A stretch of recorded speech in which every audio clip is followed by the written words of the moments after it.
Hi, this is the Q&A for The Last Leaf, which you just saw probably in a wonderful block of superb short films. And we have the writer-director of The Last Leaf, Sia, last name unpronounceable for me, Well, I can pronounce it. Sia Eliskowska. Hi, guys. Alaskowska, which I could say right after hearing it. Yeah, Thank you. Well, thank you so much for submitting your film. It's a beautiful film. thank you so much. This was like a dream to get into Sherman Oaks Film Festival. Well, Like I had a lot of friends going, and I went. I think maybe 2 years ago, and I'm a big fan of your guys' Well, film that's so festival. nice. And what's kind of especially cool for me about your film is you submitted it as horror. Um, and it is one of the most beautiful costume drama period piece films with a real ominous horror element. I just find it so original and so unique and so beautifully made. You know, you when you see a film this original and this, unique, you just think to yourselves, this is kind of what independent film is all about. It's Oh, thank someone with a you. vision just doing something. I mean, it's poetic and metaphorical. And so anyway, I guess the obvious first question is, uh, when did the idea first strike you? Was there an inspiration to tell this story? Oh, absolutely. Well, as I feel like as every film student, I got into my last year, and then you have this horror, like very scary, horrible question: what do I do for my thesis project? Because you don't want to make something just to make it. This is your last chance to make something with a lot of student discounts and a lot of help from your classmates and from teachers and from school. So I was looking for an idea for a very long time, and I was watching a lot of silent films, and I was watching this beautiful, beautiful short film, a silent film that was made by Alice Guy Blaché. It's called Fallen Leaves, and it's actually also based on the Last Leaf by O. Henry. And I fell in love with that movie, and I was like, oh wow, I need to check the short story, and I read the short story, and it has so many layers to it because it's very very old short story by Henry. But if you like when you read into it, it has like a layer of LGBT. There's the way he talks about pneumonia itself. It was almost like he talks about a person. I was like, you know what? Let's just make him a person. So he became this scary personification of pneumonia in my script, and it just happened. I think I wrote the script like very fast, maybe in 1 week. Of course, it went through like rewrites after that, but I was like, it's like in cartoons, you have like a light bulb above your head. That's exactly what happened when I saw the short film. I was like, yes, I gotta do it. And then you were inspired by going back and reading the source material for that too. Yeah, Yeah. yeah. Because it's like I think the silent film is not that close to the source material, just like my movie is not that close. So it's like it's two different interpretations. And like Alice Guy Blaché is one of my favorite, like most favorite film directors of silent era. And I find it so lovely that I got inspired by her to make my thesis film. So it's like it has very special place in my heart altogether. And you said how you made the death a character, Hmm. and I love how you did that. It's such a it is a very scary, intimidating figure, and yet I love how in the film when he comes for Kathy, he almost seems like a gentleman. Well, he's even like for a very long time in the script, he's called the gentleman.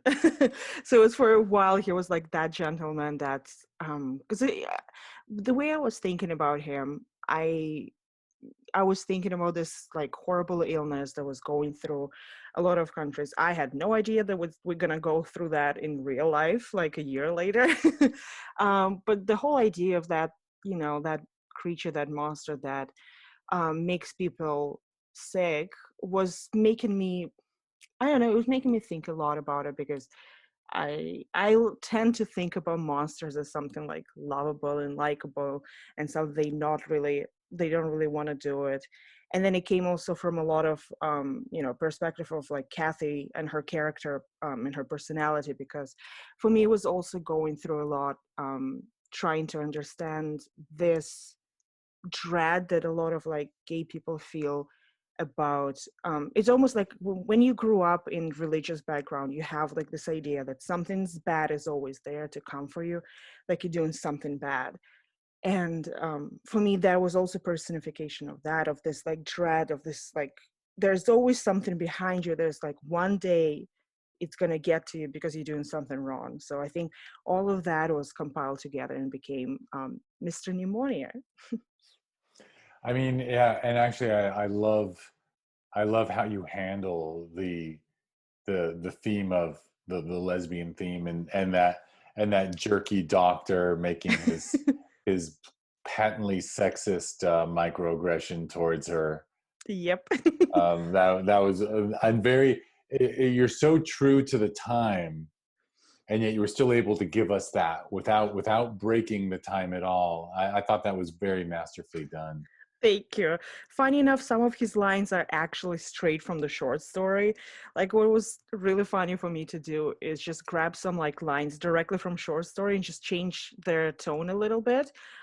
So a lot of stuff he says about like, oh, like make her wonder about something like clothes, or like a man, is a man worth? That's exactly this quote from the short story where it wasn't, it wasn't explicitly said that those two female characters were gay, but it's like you read this, like you read the story, you read lines like that, you're like, oh yeah they are. And what did the short story have, the twist with it being a seance? No, short So that was stories like, yours. oh, absolutely. Like that was, short story is kind of more like linear in the sense that we find out that those two women live together, they're friends, and one of them gets sick and she counts leaves, and there is actually there's like a neighbor painter who goes paints a leaf. He dies because he spent the night outside, but the girl lives. That's the whole short story, and I just, it's kind of an homage to one of my favorite movies, The Others, which like has kind of similar twist ending. And I was wondering for a while, I was like, if I want to make it this horror, I have to come up with some kind of twist, something like something in the end just didn't feel right. And at some time later, like this ending came up to my mind, and I was like, I had to write it. I think we were like in line to drive through of Taco Bell, and I was sitting, I was like, I know what I gotta do. And I just had to go home. I was like, yes, I need to write it down. I don't know, I don't know if every writer is like that, but it's like you struggle, and one moment you're just like, I know it, I got it, and you gotta run home and like write it down.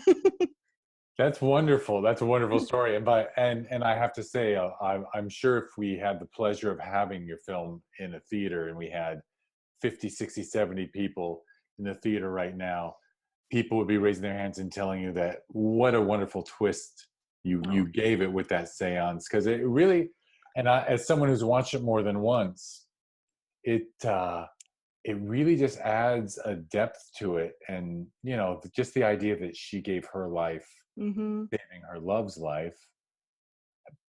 But the whole story is really even better the second time. Anyone who's watching this Q&A who just watched it, I promise if you go back, watch The Last Leaf again, knowing that the man she's painting is actually a medium and this and that, it really makes it even better once you know.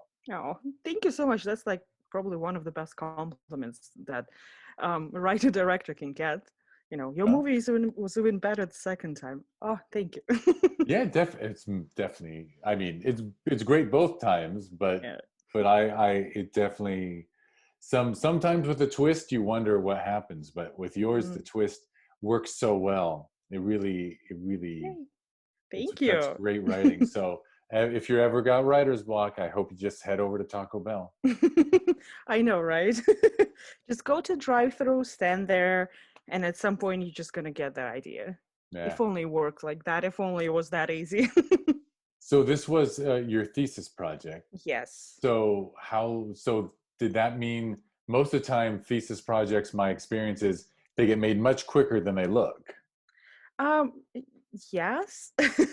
It's hard to like for me to comprehend how long it took because it took me a long while to write the script. And then I would say starting from June to August, I was just working nonstop of the whole movie, because my personal pet peeve on film set is when something is like when director or like DP, when people don't know what's happening. So my thing was, well, first of all, I had a rule that we're going to have only 10-hour days. Because the more I'm working, the more it feels like 12-hour days. After 3 days, you're spending those 2 hours and just people being tired. And I didn't want to do that. So I worked for like I think the whole summer from like every day was me like rewriting stuff, doing more casting, like doing more work for this movie. And then like the costumes, for example, the red dress that Kathy wears for most of the stuff was actually made by the costume designer specifically for the film. And it's so beautiful in person. It was a magnificent work, whatever. Like I saw her doing it, when we went to for the first time to go to the costume design, and she's like, oh, I have this like first sketch of it. I was like, like this is amazing. And then if you look at the dress, it actually has like small leaf pattern. That's actually it's like a lace from actual Victorian dress that the costume designer found. And it was, and then I worked also as a production designer for this film because why not? I didn't have enough work as a writer director. Let's do more work as a production designer. So that was also a lot of work. So it's just hard for me. Like you said, like it probably takes like longer to make the like shorter to make it than it looks. I'm not sure how long. How long do you think it took? Well, okay, so if this wasn't a thesis film, I Hmm. would have assumed, you know, 3 to 6 months of pre-production, and to have it look that good, I mean, at least a week of shooting or 2 long weekends, something like that, and then and then forever in post. But it seems like student projects you end up having to rush because you have deadlines, right? Yeah, that happens. I don't know. It was just like it actually took exactly like 3 months, I think, of pre-production, then 5 days of shooting, and then a long time in post. Like you were right. The post was like, oh, nobody tells you in film school how painful or how long post-production is gonna be. They kind of tell you, but you never know until you're gonna jump into it and you realize that you try to do more than you can do. But it was a lot of work, but I had amazing team. That's something that talking about costumes and production design, which I co-designed the movie. The team was absolutely fantastic. They every time I would go talk to someone like DP or costume design or production or makeup, they would just like come up with so many ideas. So I think it was just faster to make it because of that, because I just surrounded myself with amazing people. And were those people in your film program, or Nope. oh, you brought them in? Yeah, I brought them in. A lot of people I met like from different projects. My costume designer, funny enough, I met at the Comic Con. I just saw her cosplaying. She made a dress from Moulin Rouge, and it's like, oh, that's so lovely. Like she made it herself. I was like, you know what? I got to remember her for future. And it just, yeah, it was like all of those people except for producer who was my classmate, and we worked together on many projects. She's my co-pilot. So we made few projects before together. So it was a fantastic team. That's wonderful, and that is a great story that a cosplayer from Comic Con. Yep. Hope I bet if there's so many cosplayers, it would make wonderful wardrobe stylists. Yeah, A lot of people don't understand how long, like how much work and like how much craft goes into that. And a lot of cosplayers are actually costume designers. for sure, for sure. Yeah, I after we stop recording, we could talk about Comic Con if you want, Sure. because I used to be very involved in it on the Yes. business side, but we should be talking about the last leaf. Yes. Um, So I guess so it was you finished it last year, Um, or yes. did it creep into it's sort of the COVID question of did you manage to get this No, did I you get think any live viewings? I think I finished it last year. It just with COVID, it's so hard right now to understand the time and space and be like, okay, so when does like last year stop and this year start? I think we finished like almost fully last year, and then it creeped a little bit into this year. Because as I said, post-production with this movie was a long time. It was like, we had special effects and we had like we need to do color correction, and we wrote I had amazing composer who wrote original music for this movie. So a lot of that was just a lot of long work. So yeah, I think it finished like maybe January this year. So right before the world changed. Yes. Oof. Yeah, yeah. Well, you did a wonderful job. Um, Thank you so much. as I warned you, I think you did a wonderful job of naming people who contributed. But is there anyone that we need to mention? Oh, well, first of all, Camilla Bernason was my producer, who um, walked with me the whole way and then was my co-pilot the whole time. I had an amazing cast, which was, it was such a blessing. As I said about like 10-hour days, it was a blessing to have such a cast because we just went on set and they knew exactly what to do. They knew exactly where to go and what's going to be the blocking, because my thing, I just recreate the scene in my living room if we can, or like somewhere like in a classroom, and I'm like, okay, let's pretend that this table is a, I don't know, is a tree. So it was amazing to see them working on set because they knew exactly what to do. Had amazing DP Ilya, who we worked before, and we just like we could understand each other from, I would just come to him, I was like, oh, how about, he's like, I got it. You're already on there working on it. Once it was production design, as a director, I did like pre-production design, so I designed everything, and then I had Jillian Chance who came in, and she was able to actually take my ideas and take my design and make it more realistic and practical and actually make it happen. So she's fantastic.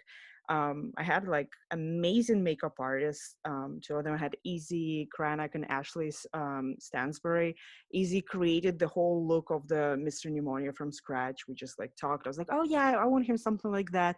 And she made a whole research on what people who suffer from pneumonia look like. And she added a lot of that to his design, which, as I said, you just like get surprised by people all the time. And it's probably one of the best experience you can do as a director, to have those people believe in your vision and work with you. So I think like overall I could not dream of a better team. That's all I can say. That's wonderful, and it came out beautiful, and Lord knows a period piece is not easy, and Yep. and yours looks flawless, and it's a wonderful story. So bravo! I just wish we'd had an audience to applaud for you in person. So you have to settle for my silent clap. But Thank you. wonderful work. Thank you so much for submitting it Thank to Sherman you. Oaks. Thank you. Thank you for having us as a part of Sherman Oaks Film Yeah, Festival. it's a pleasure. I always, every time someone says something nice about the festival, I go, there is no festival without the good films. So Oh, well, it was a pleasure talking to you, and hopefully I'll see more work from you soon. thank you. Thank you so much. All right. Hopefully we'll be out of this soon. Yeah, definitely. Okay, I'll stop recording. Yes.